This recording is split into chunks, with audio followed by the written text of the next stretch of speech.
ആശമാരുടെ honorarium വർദ്ധിപ്പിക്കുന്നതിന് committee വയ്ക്കണം എന്ന നിലപാട് കോൺഗ്രസിനില്ല. വി.ഡി. സതീശൻ ആശാസമരം തീർക്കാൻ മന്ത്രിയുമായി നടത്തിയ മൂന്നാംവട്ട ചർച്ചയിൽ INTUC ഉൾപ്പെടെയുള്ള ട്രേഡ് യൂണിയനുകൾ വഞ്ചനാപരമായ നിലപാട് സ്വീകരിച്ചുവെന്ന ആക്ഷേപം കോൺഗ്രസ് ഗൗരവത്തിൽ പരിശോധിക്കുന്നുവെന്ന് പ്രതിപക്ഷ നേതാവ് വി.ഡി. സതീശൻ പറഞ്ഞു.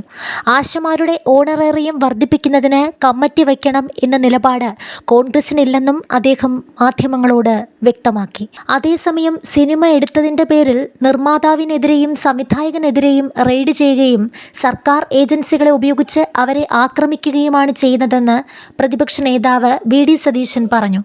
എമ്പുരാൻ സിനിമ നിർമ്മാതാവ് ഗോകുലം ഗോപാലൻ, സംവിധായകൻ പൃഥ്വിരാജ് എന്നിവരുമായി ബന്ധപ്പെട്ട ED നടത്തുന്ന പരിശോധനയോട് പ്രതികരിക്കുകയായിരുന്നു അദ്ദേഹം. ഇവിടെ ഒന്നും പറയാൻ സാധിക്കാത്ത അവസ്ഥയാണെന്നും വി.ഡി. സതീശൻ പറഞ്ഞു. കേന്ദ്ര സർക്കാരിനെതിരെ പറഞ്ഞാൽ ജയിലിൽ പോകും, സർക്കാരിനെതിരെ വിമർശിച്ചാൽ ദേശവിരുദ്ധനാകും. ഹിറ്റ്ലറുടെയും സ്റ്റാലിൻ്റെയും കാലത്തുണ്ടായ കാര്യങ്ങളാണിത്. അത് ഇന്ത്യയിൽ നടപ്പാകില്ല. മതത്തിൻ്റെ ആചാരങ്ങളിലേക്കും സംസ്കാരങ്ങളിലേക്കും നുഴഞ്ഞു കയറാനുള്ള സംഘപരിവാറിൻ്റെ ശ്രമത്തിൻ്റെ ഭാഗമാണ് വഖഫ് ബില്ല്. വഖഫ് ബിൽ മുനമ്പം വിഷയവുമായി കൂട്ടിക്കെട്ടാനാണ് ശ്രമം. മുനമ്പവും ഇതുമായും യാതൊരു ബന്ധവുമില്ല.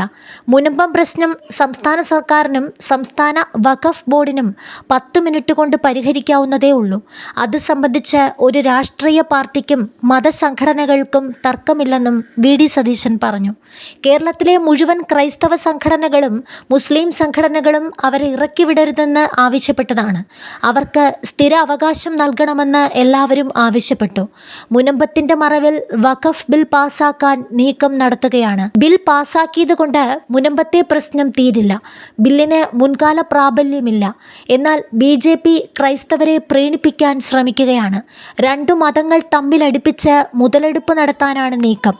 7 കോടി ഹെക്ടർ സ്ഥലത്തിൻ്റെ ഉടമയാണ് കത്തോലിക്ക സഭ എന്നാണ് RSS മുഖപത്രമായ ഓർഗനൈസർ റിപ്പോർട്ട് ചെയ്യുന്നത്. വി.ഡി. സതീശൻ പറഞ്ഞു.